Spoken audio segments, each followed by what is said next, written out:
बिस्मिल्लाहिर्रहमानिर्रहीम। अस्सलामु अलैकुम। कैसे प्यारे बच्चों, उम्मीद करती हूँ खैरियत से होगे। 7वीं जमात की नर्तबान उर्दू है और आज हम कर रहे हैं सफ़ा नंबर 58, ठीक है, 58। और इसके ऊपर हम पढ़ेंगे मुतरादिफ़ अल्फाज। आप देख सकते हैं अपनी स्क्रीन पर मुतरादिफ़ अल्फाज आज हम पढ़ने वाले हैं।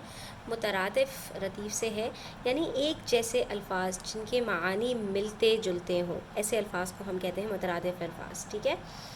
जैसे चैन और सुकून, दोनों का मतलब सुकून है, ठीक है। तो आज हमने क्या करना है, हमारे पास मुख्तलिफ़ जुमले हैं, उसके अंदर हमारे पास मुतरादिफ़ अल्फाज मौजूद हैं, हमने उनको अलहदा अलहदा करके लिखना है, ठीक है। अच्छा, अब या तो वो वाव के साथ इस्तेमाल होते हैं और या फिर और के साथ इस्तेमाल होते हैं, ठीक है। तो अब देखिए यहाँ पर सबसे पहले है, इस सुनसान व वीरान इलाके में भला कैसे रहा जा सकता है। सुनसान व वीरान, तो यहाँ पर सुनसान और वीरान दोनों आपके पास क्या हैं, मुतरादिफ़ अल्फाज हैं। दोनों का मतलब है सन्नाटे वाली जगह, जो बिल्कुल जहाँ पर सन्नाटा हो। रुस्तम बहुत कवी और ताकतवर पहलवान था। कवी का मतलब भी क़ुव्वत वाला और ताकतवर का मतलब भी क़ुव्वत वाला।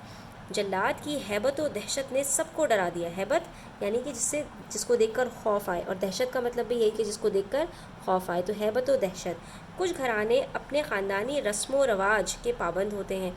रस्म और रवाज जो आपके कस्टम्स होते हैं, ट्रेडिशंस होते हैं, आपके तौर अतवार होते हैं, तो ये रस्म और रवाज दोनों एक ही वो हैं। अब आप देख सकते हैं सबके बीच में वाव वाव और इस तरह के अल्फाज इस्तेमाल हो रहे हैं। हर वक्त के ऐश व आराम ने अस्करी को सुस्त और काहिल बना दिया।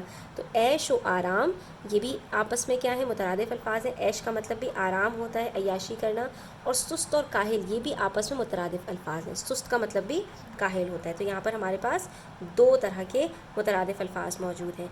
वो बहुत चालाक व मक्कार आदमी था। चालाक व मक्कार, चालाक का मतलब भी मक्कार होता है, यानी कि चालाकी करने वाला, होशियारी करने वाला। उसकी हिम्मत और जुर्रत ने उसे बड़ा नुकसान से बचा लिया। हिम्मत करना, जुर्रत करना, यानी कि बहादुरी वाला काम करना, तो दोनों का मतलब एक ही होता है। हकीम लुक़मान हिकमत व दानाई से काम लेते थे। हिकमत और दानाई दोनों का मतलब एक ही होता है, ठीक है। हिकमत का मतलब अल्लाह ताला ने हिकमत अता फरमाई, यानी कि किसी काम को समझदारी सूझबूझ के साथ करना, और दानाई भी अक्लमंदी को कहते हैं। दाना आदमी, अक्लमंद आदमी। अली अपनी मासूमियत और भोलपन में धोखा खा गया। मासूमियत और भोलपन दोनों का मतलब एक ही होता है, ठीक है। उसके बाद है हमारे पास अगला लफ्ज़, ये इदारा अपाहज और माज़ूर अफराद की किफ़ालत करता है। अपाहज और माज़ूर दोनों का मतलब फिर से एक ही होता है। अपाहज यानी कि जो शख्स किसी चीज़ की माज़ूरी का शिकार हो, और माज़ूर का मतलब ये होता है कि किसी उज़ू का आपका सही से काम ना करना। अकबर बहुत उदास व मलूल था। उदास और मलूल, मलूल मलाल से है, मलाल का मतलब भी उदासी होता है, ठीक है। तो उदास और मलूल होना यानी बहुत गमगीन होना, अफसुर्दा होना। उसके बाद अगला है, डर व खौफ ने उसकी भूख ख़त्म कर दी। डर और खौफ दोनों ये भी हमारे पास मुतरादिफ़ अल्फाज हैं। उसके बाद गंदगी से किसी घिन और कराहत नहीं आती। घिन खाना, कराहत करना, यानी कोई चीज़ बहुत ही करी हो, बहुत ही इंसान को जिससे कराहियत महसूस हो, उसको कहा जाता है। सख्त मेहनत के सबब वो कामयाब व कामरान हुआ। कामयाब व कामरान का मतलब भी एक ही होता है, कामयाब हो जाना। और आखिरी लफ्ज़ है हमारे पास, ये बात कहानी या हिकायत नहीं बल्कि हकीकत है। कहानी या हिकायत, हिकायत भी कहानी को कहते हैं। क़िस्सा, कहानी, हिकायत, इन सब का मतलब एक ही होता है। उसके बाद अगले सफ़े पर आ जाइए। यहाँ पर आपके पास मुतज़ाद और मुतरादिफ़ात हैं, ठीक है। यानी कुछ अल्फाज मुतज़ाद हैं जिनके मानी आपस में उलट होते हैं, और कुछ मुतरादिफ़ात हैं जिनके मानी अभी हमने जैसे मुतरादिफ़ अल्फाज पढ़े। तो अब आपने मुंदरजा झेल में से मुतज़ाद और मुतरादिफ़ात अलहदा अलहदा करके लिखने हैं, ठीक है। तो अब यहाँ पर देखिए, सबसे पहले है हमारे पास दुबली पतली। दुबली पतली, दुबली का मतलब भी, पतली का मतलब एक ही होता है। तो ये क्या है हमारे पास, मुतरादिफ़। तो जो मुतरादिफ़ होंगे उसके अंदर मैं मीम ते लिख देती हूँ, ठीक है, और जो मुतज़ाद होंगे उनके अंदर मीम और दाल लिख दूँगी। नेकी और बदी, नेकी और बदी दोनों के एक दूसरे के मुतज़ाद हैं, उलट हैं, मीम दाल। आका और ग़ुलाम के भी मुतज़ाद हैं। आका अपने ग़ुलाम के ऊपर जो है वो हुकूमत करता है। अक्ल व शऊर इसका मतलब एक ही है। तो ये क्या है, मुतरादिफ़ात हैं। पेड़ व दरख्त, पेड़ दरख्त कोई कहते हैं, तो ये भी मुतरादिफ़ है। तलाश व जुस्तजू ये भी मुतरादिफ़ है। अव्वल व आखिर ये मुतज़ाद है। आराम व सुकून मुतरादिफ़ है, ठीक है, जिसके मानी एक ही होंगे वो मुतरादिफ़ होता है।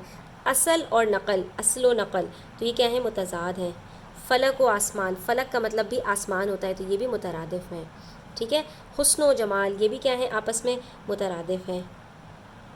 نفع و نقصان متضاد ہیں، شہر و گاؤں آپس میں متضاد ہیں، آزادی اور غلامی ابھی ہم نے دیکھا تھا، آقا اور غلام کی بھی آپس میں متضاد ہیں، امیر و غریب متضاد ہیں، مشکل و آسان متضاد ہیں، اہم اور خاص، اہم وہی ہوتا ہے جو خاص ہوتا ہے، تو یہ دونوں آپس میں مترادف ہیں، انسان و حیوان آپس میں متضاد ہیں، انسان الگ ہوتا ہے، حیوان الگ ہوتا ہے، ٹھیک ہے، تو یہ متضاد میں آئیں گے۔ عزم و استقلال، عزم اور استقلال، عزم کہتے ہیں کسی چیز کا ارادہ کرنا اور استقلال اس کے اوپر قائم ہو جانا، تو یہ بھی آپس میں مترادف ہیں، ٹھیک ہے، ظاہر و باطن یہ آپس میں متضاد ہیں، ٹھیک ہے، تو جو متضاد الفاظ ہیں ان کو آپ نے پہلے 2 کالم میں لکھنا ہے، اور جو مترادفات ہیں ان کو آپ نے اگلے 2 کالم میں لکھ لینا ہے، ٹھیک ہے۔ اس کے بعد ہے ہمارے پاس کچھ خالی جگہ اور ہمیں اس کو پر کرنا ہے، اس میں ہم سے کہہ رہے ہیں مندرجہ ذیل خالی جگہ کو آپ درست الفاظ سے پر کر دیجئے۔ وہ گھر میں آرام و سکون چاہتا تھا، وہ گھر میں شور شرابہ تو کوئی بھی نہیں چاہے گا۔ کمزور آدمی بیمار ہوتا ہے، کمزور آدمی ناتواں ہوتا ہے، ٹھیک ہے، تو یہاں پر کمزور آدمی ناتواں ہوتا ہے، یہاں پر بیمار نہیں آئے گا، کمزور آدمی ضروری نہیں ہے کہ بیمار ہو، کمزور آدمی ناتواں ہوتا ہے، ناتواں کا مطلب کمزور ہوتا ہے، کمزور ہونا۔ اچھا، وہ ظلم و زیادتی اور جبر و تشدد سے کام لیتا تھا۔ اب ایک بندہ ہے جو جبر و تشدد سے کام لے رہا ہے تو وہ ظلم اور زیادتی کرے گا نا، محبت و عنایت تو نہیں کرے گا۔ اسی طرح سے جنگ کے میدان میں فتح و شکست کا سامنا کرنا پڑتا ہے، جنگ کے میدان میں دوست دشمن کا سامنا کرنا پڑتا ہے، دوست کا سامنا تو نہیں کرنا پڑتا نا، آپ کو فتح اور شکست کا سامنا کرنا پڑتا ہے، بالکل صحیح ہے۔ روز محشر ہی روز اول ہے، روز محشر ہی روز حساب ہے، روز اول نہیں ہے، روز حساب ہے، اس دن آپ کا حساب ہونا ہے۔ محشر کا مطلب جس دن جمع کیا جائے گا، اور حساب کا مطلب جس دن آپ کا نامہ اعمال آپ کو پیش کیا جائے گا، آپ سے کہا جائے گا اپنا حساب دو۔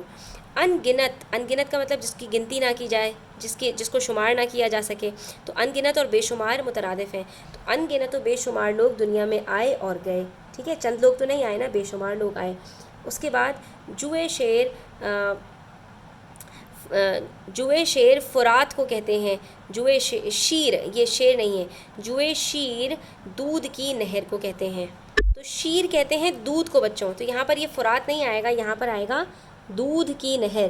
شیر جیسے شیر خوار ہوتا ہے، دودھ پیتا بچہ، ٹھیک ہے، تو یہاں پر جوئے شیر کا مطلب ہے دودھ کی نہر، جوئے کا مطلب ہے نہر، تو دودھ کی نہر اس کا صحیح معنی ہوگا، ٹھیک ہے۔ اچھا، اس کے بعد ہے جو اپنی عزت کرتا ہے وہی دوسروں کی لاج کا خیال رکھتا ہے، لاج کا مطلب بھی عزت ہوتا ہے، ذلت کیا ہے اس کا متضاد ہے، تو جو اپنی عزت کرتا ہے وہی دوسروں کی لاج کا خیال کرتا ہے، جو اپنی عزت نہیں کرتا وہ دوسروں کی لاج کا خیال بھی نہیں کرتا۔ تو یہاں پر ہمارا صفحہ نمبر 58 اور 59 دونوں مکمل ہوتے ہیں۔ امید کرتی ہوں کہ آپ کو سبق اچھی طرح سمجھ میں آیا ہوگا، کوئی بات سمجھ میں نہ آئی ہو تو کامنٹ سیکشن میں پوچھ لیا کریں، ویڈیو اچھی لگا کرے تو اپنے دوستوں کے ساتھ شیئر کیا کریں، لائک کیا کریں، اور چینل پر نئے ہیں تو سبسکرائب کرتے جائیے گا۔ اپنا بہت سارا خیال رکھیے گا، اللہ حافظ۔